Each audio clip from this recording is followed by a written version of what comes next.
జీవులందరూ వెళ్ళిపోతుంటారు ప్రయాణం. చిన్న చిన్న చిన్న చిన్న దివ్యల్లాగా చిన్న చిన్న దీపాలు వెలిగినట్టు వెలుగుతూ వెళ్ళిపోతుంటారు.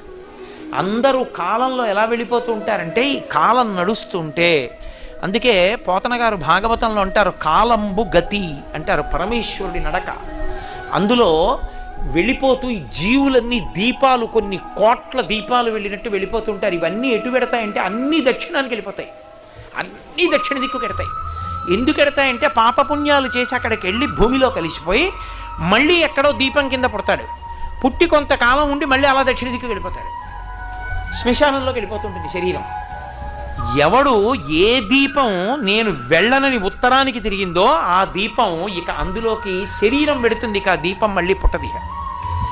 అలా తిరగాలంటే ఉత్తరానికి ఎవరి ముందు కూర్చుంటే తిరుగుతుందో తెలుసా?